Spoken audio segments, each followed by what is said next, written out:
I walked into the building under the cold morning lights, my stride steady, my mind already sorting through the day's tasks until the elevator to the executive floor rejected my badge with a sharp red blink. No chime, no welcome, just a denial so swift and silent it felt almost deliberate. I tapped again, slower this time, as if patience might change the outcome. Another red blink. The hallway stayed still, colder than usual, as if the building itself knew something I didn't. A faint numbness crept into my fingertips, spreading through my chest before I could stop it. My phone vibrated. Conference room A, now. No greeting, no explanation, just an order. I turned away from the elevator and walked down the long corridor, each step heavier than the last. Something was wrong in a way that was too organized, too quiet, too clean. When I entered the conference room, Thomas Hale was already there, lounging in his high-back chair with the easy arrogance of a man who'd never doubted his own authority. His espresso cup rested between his fingers, like a prop chosen to remind others of their place. Beside him sat Brandon, 26, polished, overconfident, sprawled in his chair, as though the entire floor belonged to him. Thomas didn't gesture for me to sit. "We're restructuring," he said, his tone rehearsed. "Effective immediately, Brandon will take ownership of the $2 billion project." The words hit with a force I couldn't mask. Every muscle in my body locked, but my face stayed unnervingly calm, frozen beneath the shock that tunneled through me. Brandon's smile broadened, slick and victorious, his posture loose, his eyes gleaming as if he'd earned something more than an inheritance of opportunity. I didn't move, didn't answer, didn't breathe for a moment too long. Around us, the executives shifted in their seats, staring at the table, the wall, anywhere but at me. Their silence wasn't passive, it was participation, a quiet, collective consent to my erasure. No one needed to say it out loud. They'd already decided who I was, and who I no longer got to be. I didn't let myself feel anything as I walked out of the conference room. Shock had frozen everything inside me, leaving only a quiet ringing in my ears. But the moment I reached my desk, my real desk on the strategy floor, not the executive level I suddenly no longer belonged to, the numbness began to unravel. Slowly, painfully, like a thread pulled from the inside of my chest. For a few seconds, I just sat there, staring at the monitor. I told myself I needed to breathe, to collect whatever dignity hadn't been stripped from me that morning. But the cursor blinked back at me, with the same cold indifference the elevator had shown earlier, as if the building itself had already rewritten its memory of who I was. I opened the project dashboard.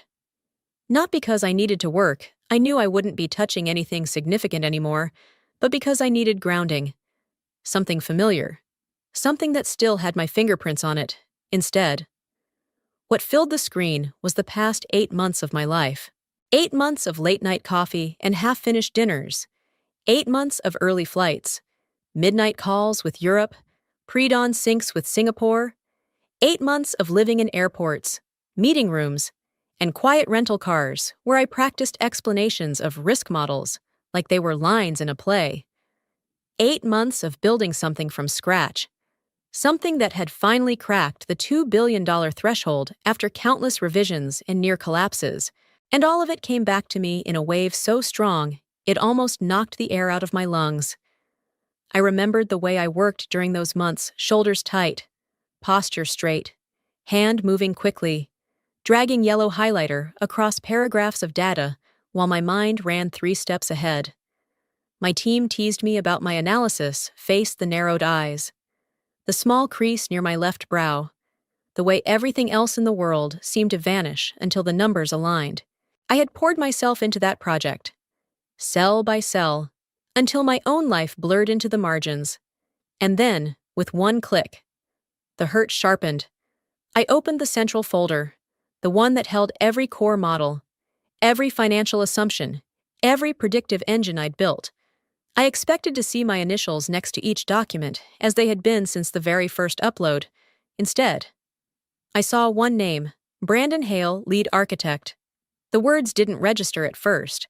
They floated on the screen, impossible and weightless, like someone else's problem. But as I scrolled down, the truth clawed deeper. Every file, every tab, every model, my name erased, replaced, as if I had never touched a single line of work. I didn't cry. The hurt was too deep for tears. It settled low, heavy, and cold an ache that spread into my bones. Because this wasn't just theft. It wasn't just disrespect. It was a quiet execution of everything I had built done in the dark while I was still showing up early. Still giving the company everything I had left. $2 billion. 8 months of my life. And all they needed to erase me was a cursor, a keyboard, and the audacity to pretend I never existed. Most people skim this paragraph, but you don't. Right. I told myself I was only going back upstairs for my notebook.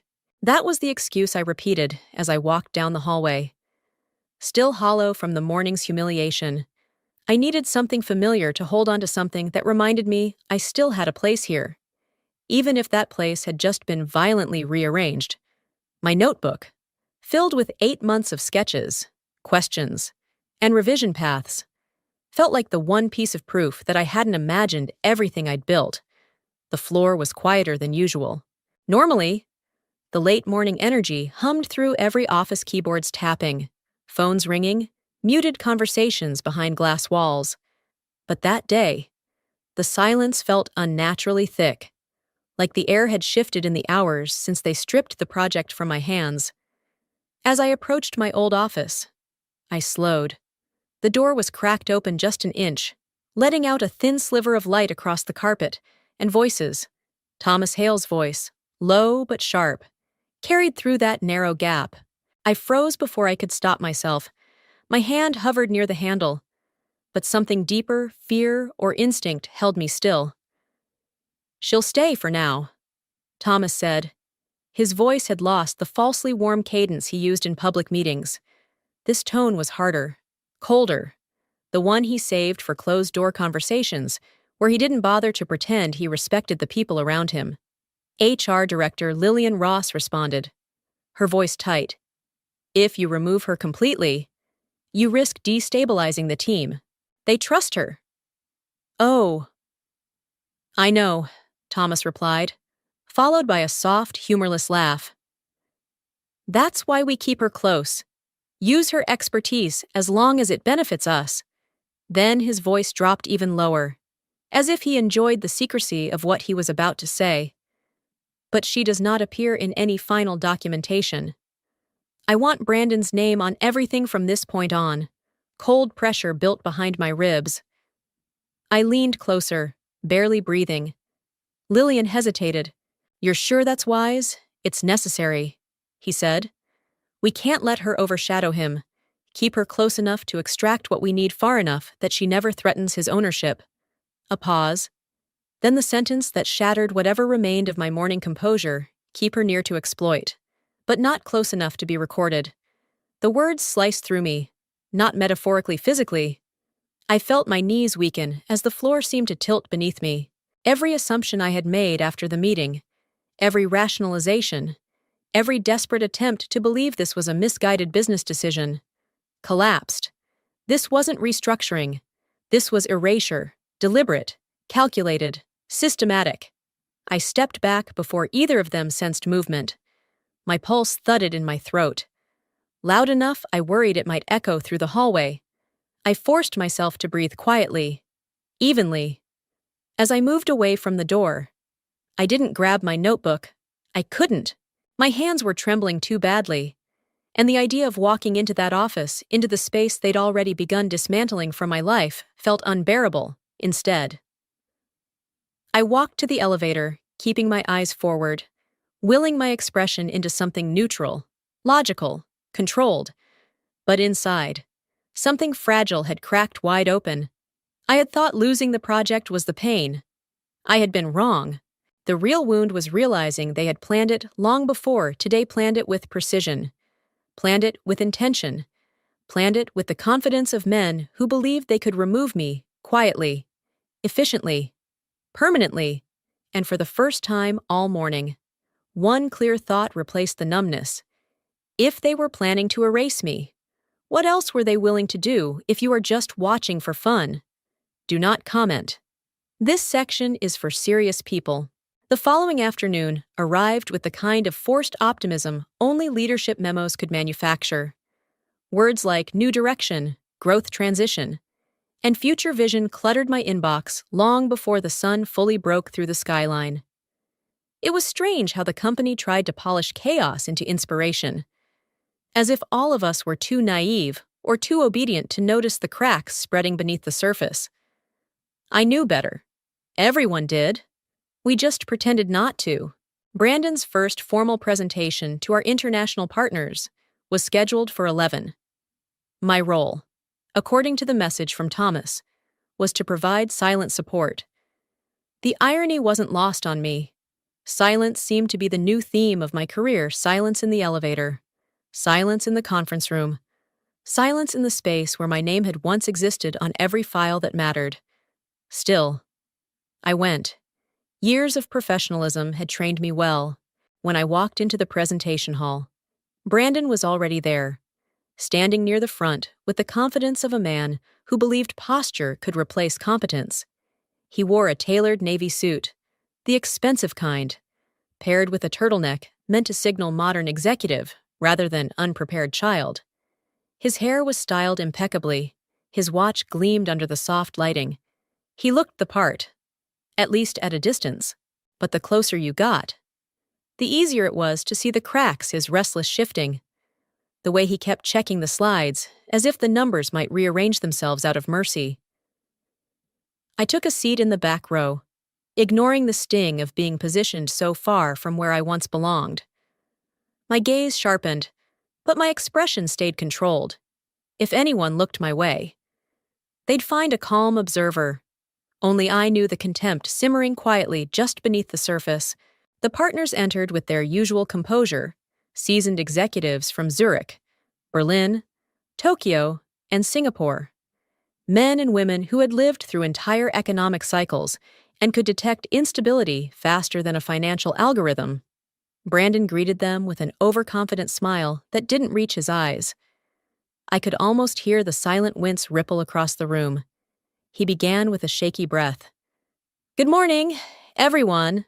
Today, I'm excited to present the financial leisure metrics of our projected growth model.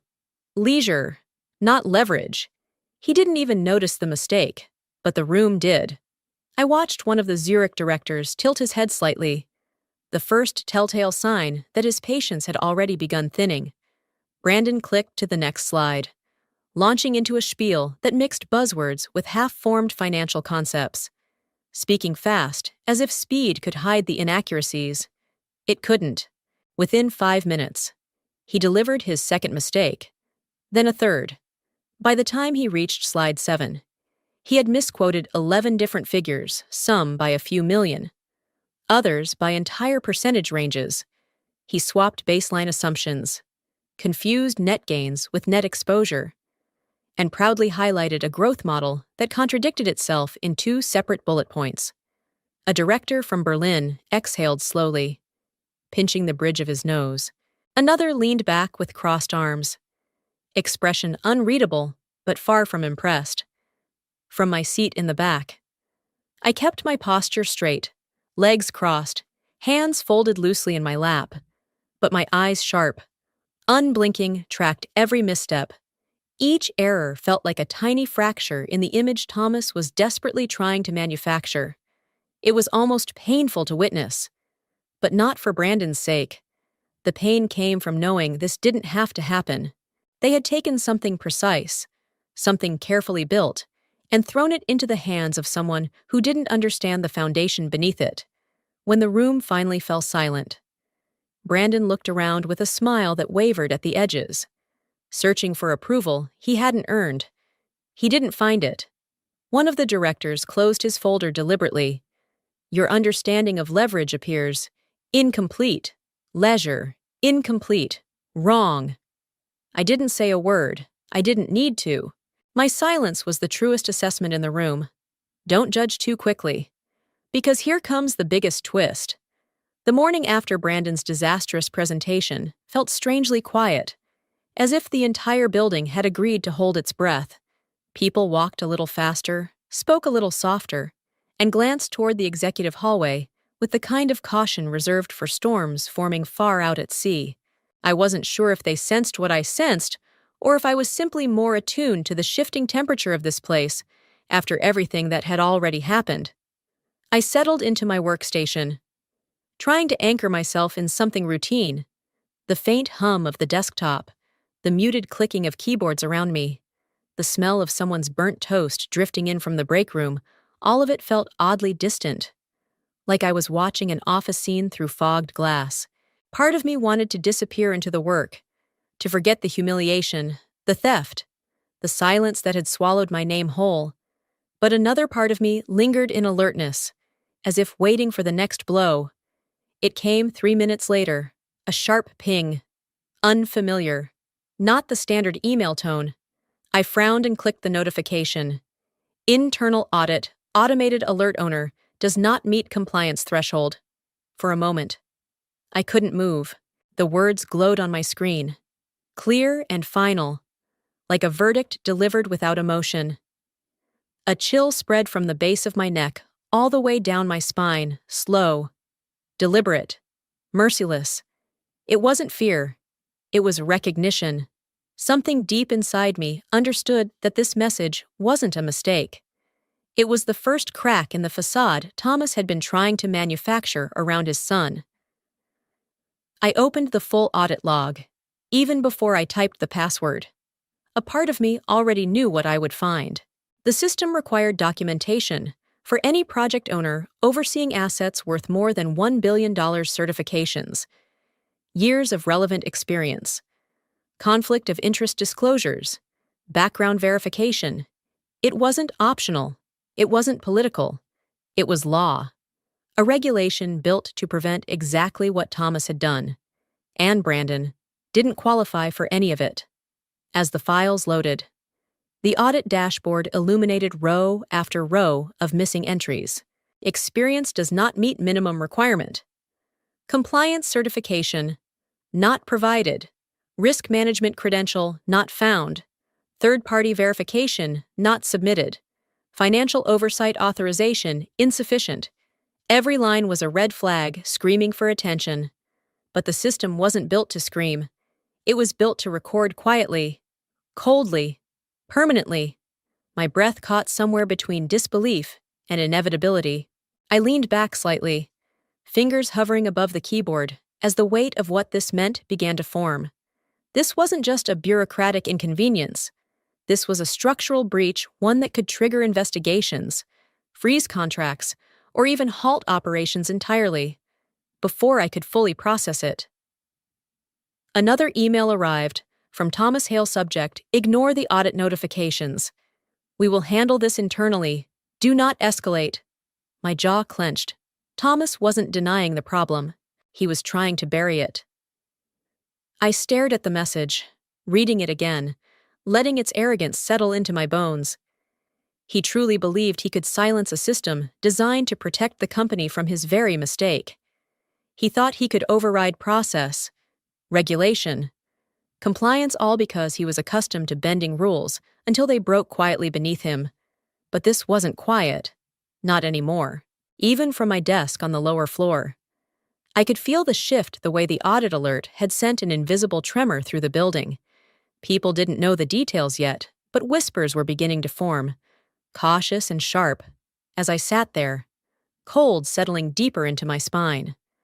One truth crystallized with unsettling clarity: the collapse hadn't started today. It had started the moment he handed $2 billion to someone utterly unqualified. And now, the system had finally noticed. Smart viewers will stay for this part, because it changes the whole story. The boardroom always looked the same, sleek, polished, intimidatingly immaculate, but that morning, the space felt heavier than usual, as if the walls themselves were absorbing tension. The dark mahogany table stretched across the center of the room like a stage none of us truly wanted to stand on. Soft, recessed lighting glowed overhead, giving everything a muted, almost clinical sharpness. It was beautiful in an expensive, museum-like way, yet suffocating when the air inside turned tight. I felt that tightness the moment I walked in. Thomas had already taken his seat at the head of the table, posture crisp but breathing shallow, even from across the room. I caught the quick rise and fall of his shoulders, the slight tremor in the hand gripping his espresso cup. His forehead glistened under the lights, just enough for anyone paying attention to notice. Brandon sat to his left, trying to look composed, but his leg bounced under the table, the rhythm uneven and anxious. My assigned seat was not near them. It was near the wall. Not technically outside the board's circle, but far enough to make the message clear I was there to observe, not contribute. A ghostly presence in the room where I had once stood confidently presenting models, projections, and strategy. Now, I kept my hands folded in my lap, breathing through the low hum of anxiety crawling up my spine. The unease didn't come from the meeting itself. It came from knowing this was the first moment the board would confront what had happened since the transition. The partners who attended Brandon's presentation had submitted their preliminary comments, and none of them were flattering. The meeting opened stiffly. Thomas cleared his throat, his voice pitched higher than usual. Before we begin, I want to reiterate that the direction we've taken is part of a deliberate, long-term evolution of leadership. Growing pains are expected, but the strategy remains sound. A few board members nodded politely, though none looked convinced. One of them, a quiet man from the compensation committee, clicked his pen repeatedly, eyes narrowing as if weighing each of Thomas's words. Another scanned through the printed summary, lips pressed tightly together. The CFO, seated across the table, spoke first. We received feedback from Zurich and Berlin this morning. It appears there were several inconsistencies in the data presented. Minor issues. Thomas interrupted quickly. Too quickly. Nothing that can't be clarified upon follow-up. But his voice wavered, betraying the calm facade he was desperately trying to project.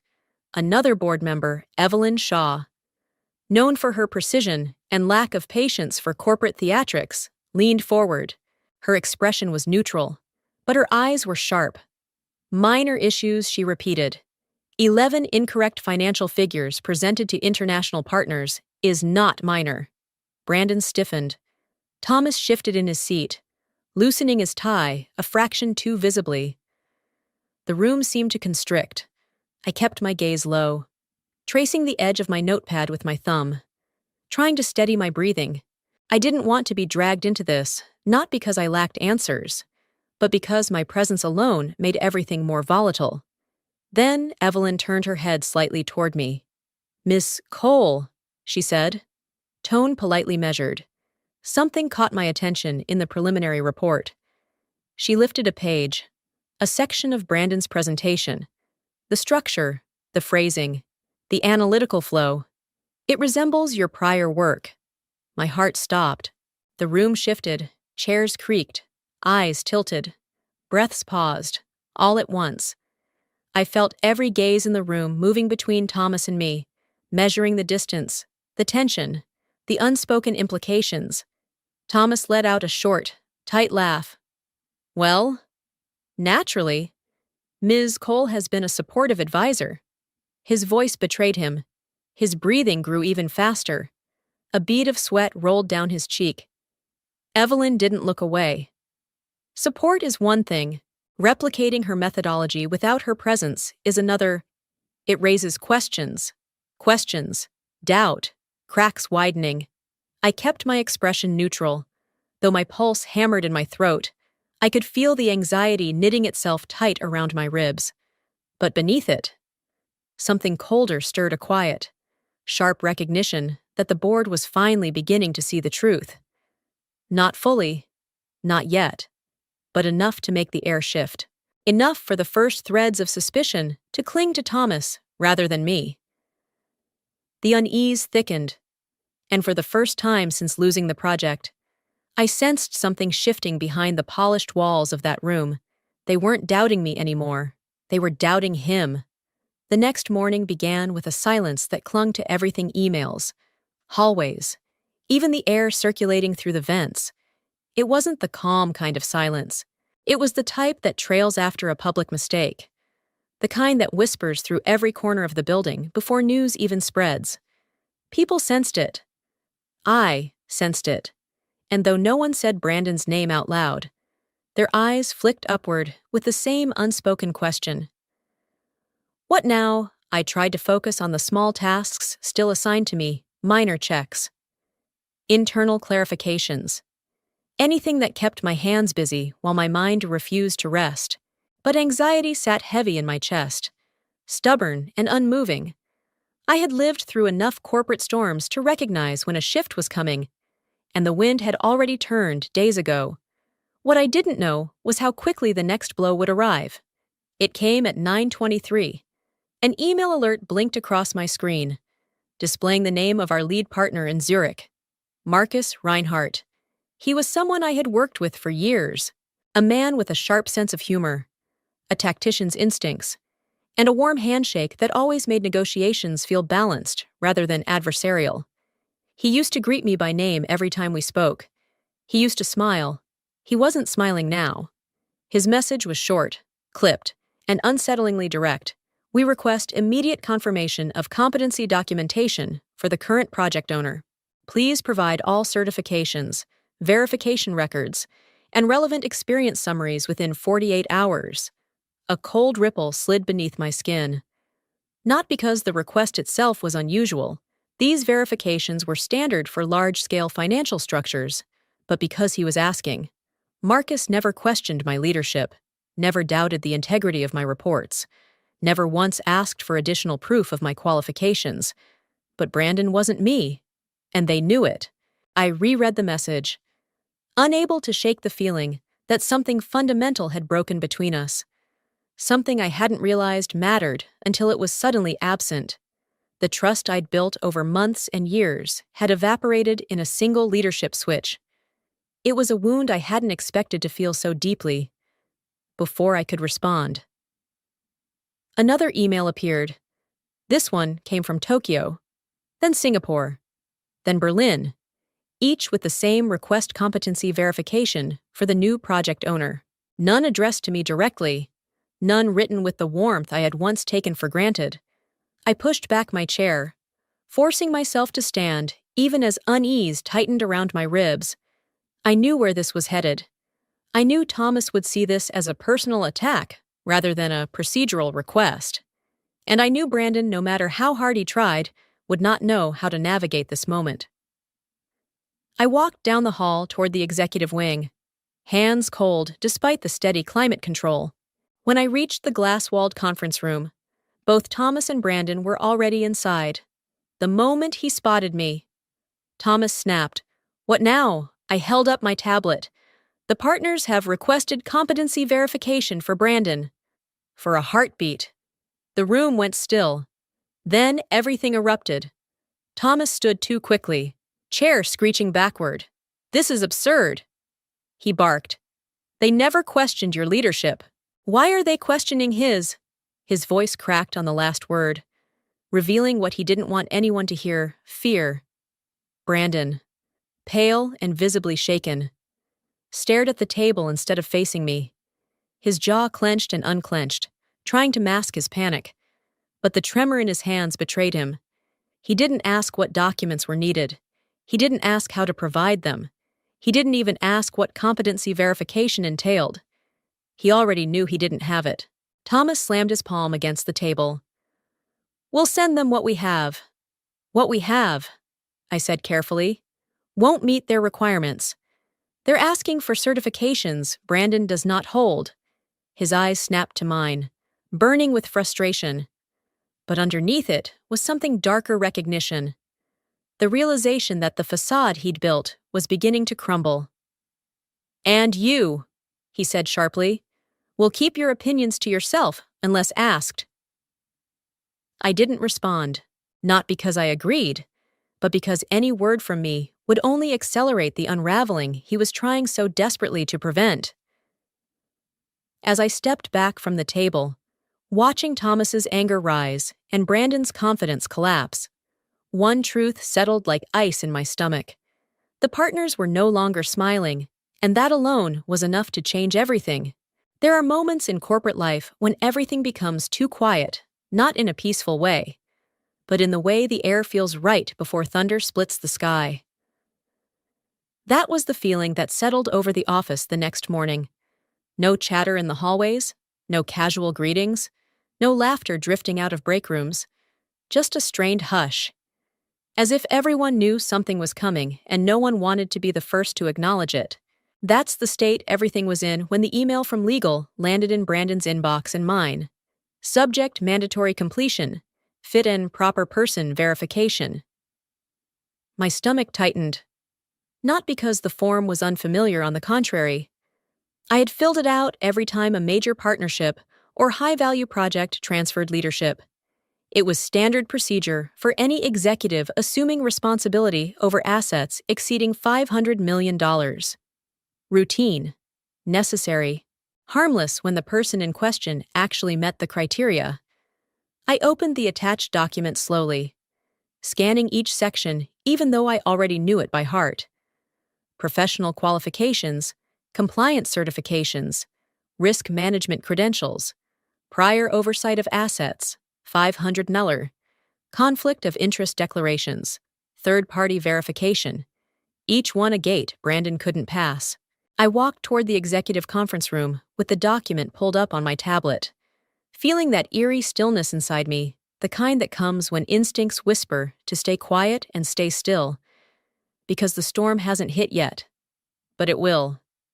Soon, when I entered. Thomas was pacing, one hand gripping his phone, the other smoothing his tie with nervous, repetitive movements. Brandon sat at the table, shoulders slumped, staring at the packet as if it were written in another language. He didn't look confident. He looked trapped. "Finally," Thomas snapped, turning toward me. "Sit. We need to get this done." I took the seat across from Brandon, placing my tablet gently on the table. He didn't look up.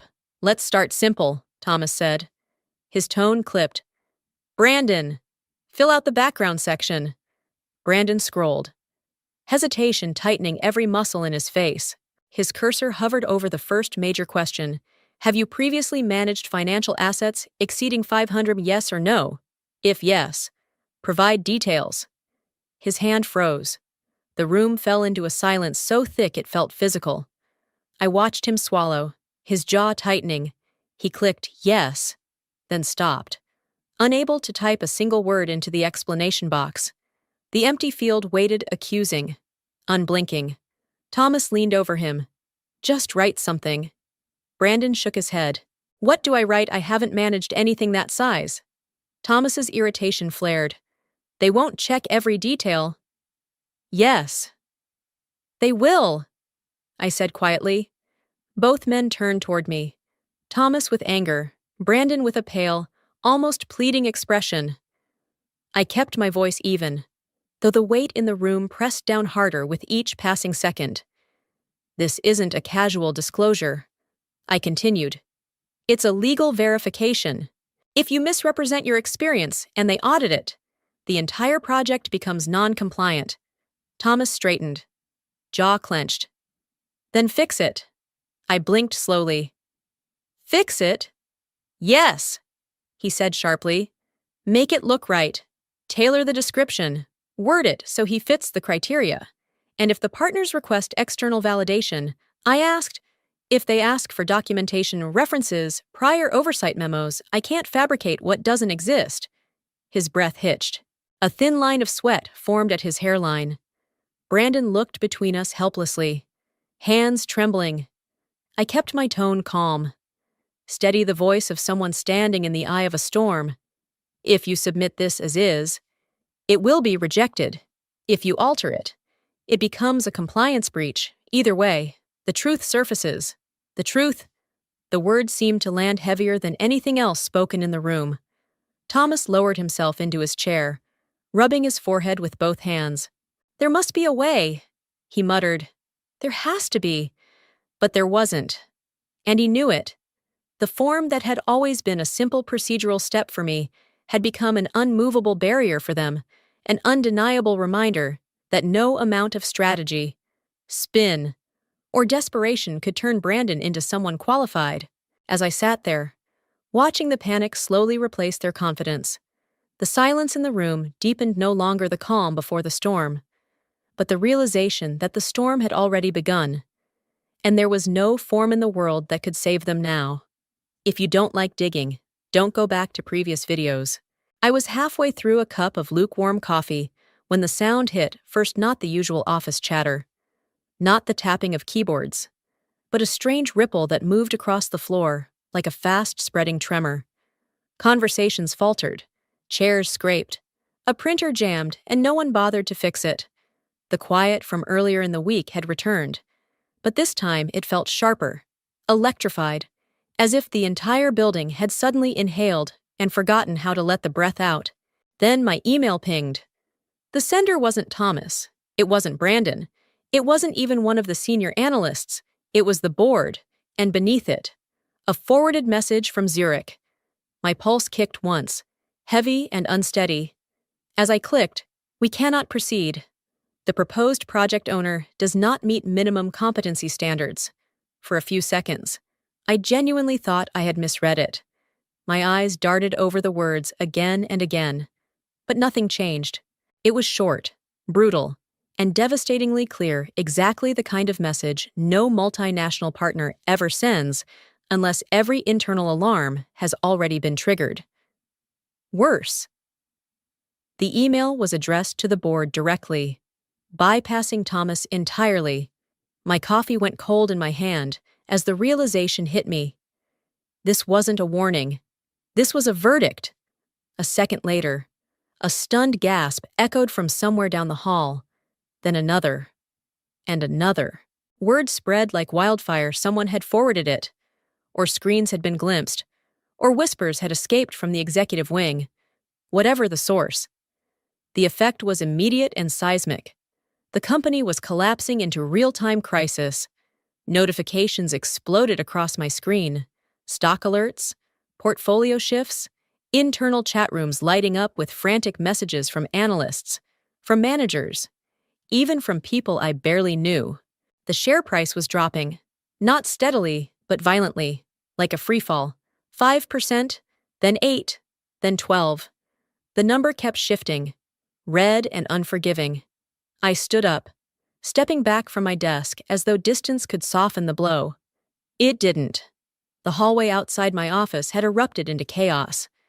People rushing back and forth, phones pressed to ears, faces pale, voices raised. No one seemed to know what to do, only that something irreversible had just happened. Somewhere amid the noise, I heard Thomas's voice loud, panicked, cracking in a way I had never heard before. "Who authorized this communication? Why wasn't I copied? Get legal in here now." His words were sharp, but beneath them was something desperate, something unraveling. Brandon was nowhere in sight, but a junior staffer rushed by, muttering that he had locked himself in an office after seeing the market reaction. I didn't know whether to feel pity or confirmation. Maybe both. The chaos kept growing, pulsing outward from the executive floor like shockwaves. Phones ringing, doors slamming, a team from Risk sprinting toward the elevators, HR hovering near their desks, unsure whether to sit or stand. It was the kind of panic no company could disguise, not even in a press release polished with corporate optimism. And I watched it all from the doorway of a small, forgotten office. I didn't move. I didn't speak. I didn't join the frantic rush. I just stood there, feeling the shock wash over me in quiet. Powerful waves. It wasn't satisfaction. Not yet. It wasn't vindication. That would come later. Maybe. What I felt in that moment was something colder. Deeper, the stunned realization that the facade Thomas had built wasn't just cracking, it had split wide open in front of the entire company. One message, 17 words, enough to gut a $2 billion deal in seconds. Through the noise, through the panic, through the flicker of collapsing numbers on screens, I caught a final detail, one that made my breath hitch for reasons I couldn't fully name. The board hadn't responded. Not a single member, not a single word. Silence from the top. Chaos everywhere else. And as I stood in that doorway, hearing the storm crash through every hallway and office, a single, stunned thought rooted itself inside me. The email hadn't just stopped the deal. It had stopped the company. The day after the email detonated, the company felt nothing like the place I had worked for 8 years. It was as if the walls themselves had absorbed the panic, leaving behind only a strange hollow echo in every corner. People whispered instead of spoke. The elevators stopped at floors they never stopped on before. No one made eye contact for longer than a second. Crisis changes the shape of a building, and ours was already buckling. By mid-morning, the board officially announced the launch of an internal investigation compliance. Audit, legal, external counsel, the entire arsenal. It spread across the company like a shockwave. And yet, for the first time in weeks, something inside me loosened. I didn't smile, I didn't celebrate, but my shoulders felt lighter, as if a weight had finally cracked enough for air to slip through. The investigators arrived quietly, dressed in muted gray suits that gave nothing away. They moved with controlled efficiency, asking for access logs, meeting transcripts, time-stamped approvals, revision histories, things no one could reshape without leaving fingerprints. And the more they asked, the more Thomas unraveled. I saw him first in the executive hallway. His tie, usually a symbol of perfect corporate posture, hung crooked. His hair, normally groomed with surgical precision, looked unsettled. His eyes were red not from anger, but from sleeplessness. And the most telling detail, his walk no longer had authority. It had weight. He stopped when he noticed me. For a moment, the man who once commanded boardrooms looked almost small. "This isn't what it looks like," he muttered, clearing his throat. "Everything is under control." But even he didn't believe his own words. His voice cracked on the last syllable. The investigators called him into Conference Room D, one of the glass-enclosed rooms, known for its brutal transparency. Anyone walking the hallway could see everything inside, and that's exactly what the board wanted. I walked past just as the first major blow landed. "Mr. Hale," the lead investigator said, projecting his voice evenly. "Our preliminary findings show that you authorized your son's appointment as project owner before the project reached $2 billion, before the partners even signed preliminary term sheets." Thomas stiffened. "That's irrelevant. I anticipated its trajectory. It is extremely relevant." The investigator replied calmly. "Because, at that stage, Ms. Cole was still listed as the sole architect. You removed her before you had grounds." The silence in that room pressed against the glass. I kept walking, not out of avoidance, but because I didn't need to hear more. I already knew where this was going. The truth had finally been given a microphone, and it was speaking loudly. Over the next hours, the unraveling accelerated.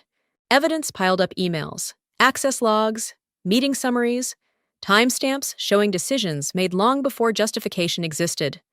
Every piece pointed to nepotism, intentional, pre-planned, unethical, and worst of all, stupid, by afternoon.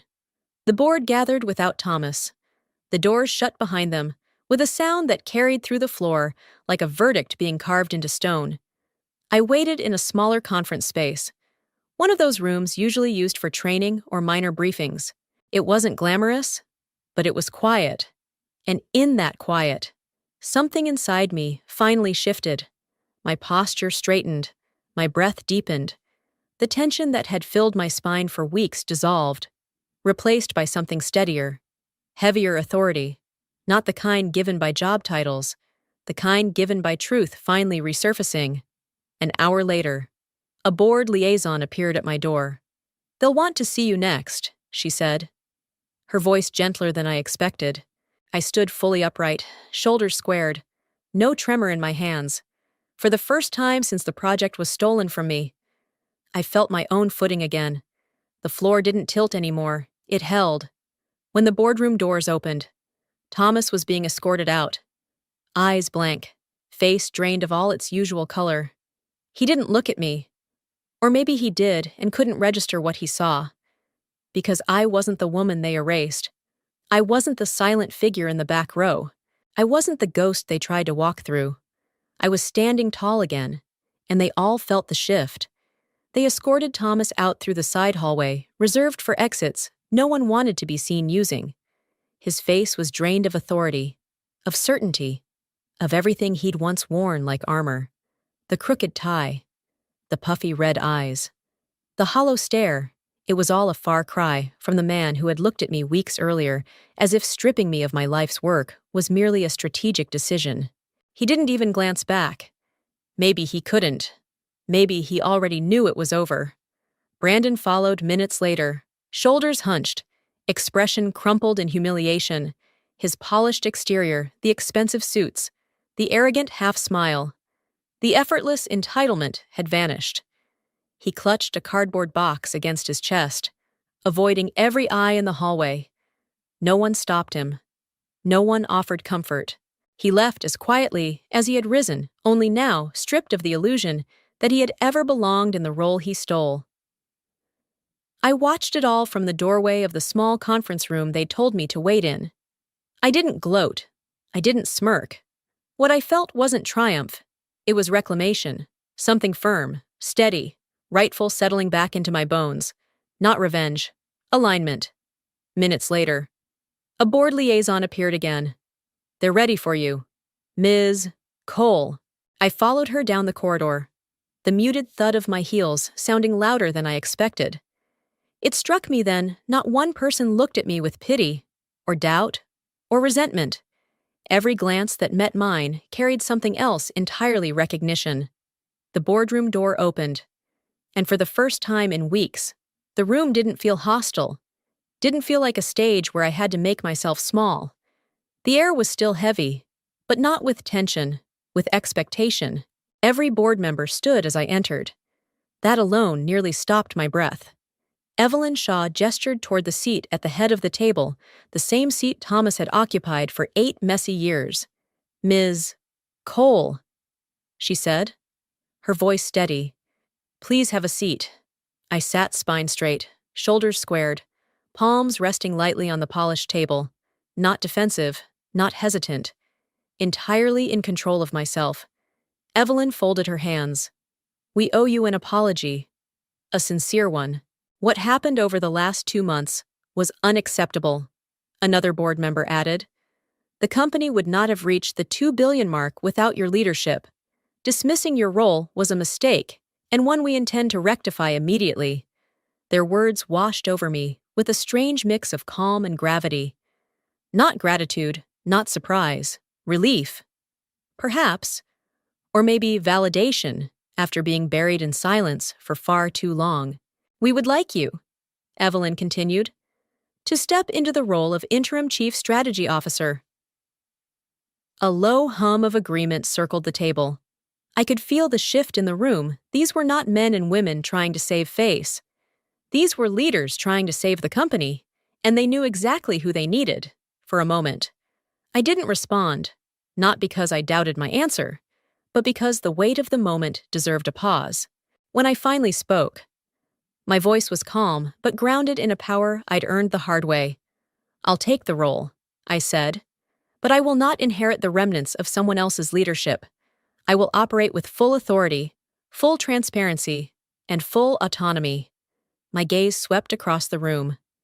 "If I am to rebuild this, I will rebuild it my way." Silence fell instantly heavy, assessing, reverent, the kind of silence that used to suffocate me, but now sat beneath me like a throne. Finally, Evelyn nodded once. Firmly, "You'll have it," another board member added. "Whatever conditions you require, we'll meet." Their agreement didn't feel like capitulation. It felt like acknowledgement of what I brought, of what had been lost without me, and of what the company needed to survive. As I rose from the chair, something inside me settled again, stronger than before. I wasn't stepping into Thomas's shadow.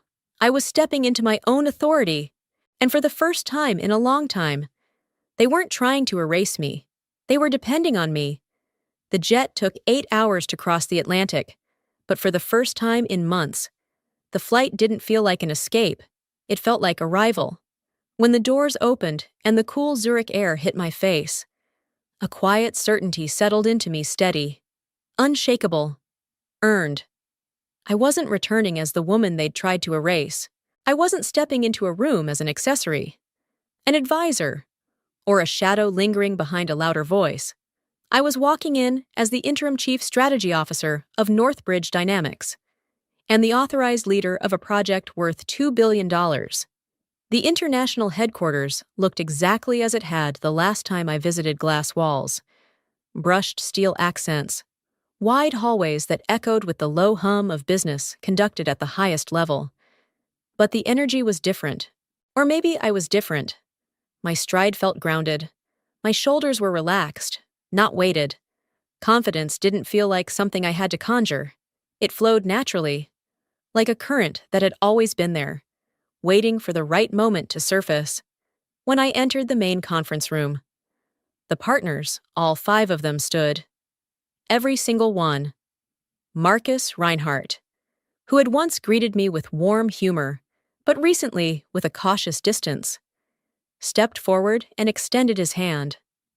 "Ms. Cole," he said, voice stronger than I remembered. "We're glad you're here. We were waiting for you. Not for the company, not for the board. For me." His eyes held no doubt this time, only clarity. The lead counsel slid the revised agreement across the polished table. "Before we proceed," she said, "we need one final confirmation. This project can only move forward under the leadership of the person we trust most. We will sign only if Maren Cole is listed as the authorized project leader." There it was, the twist fate had sculpted from months of quiet suffering. Thomas had fought so hard to remove my name, and now the partners refused to move forward without it. I picked up the pen.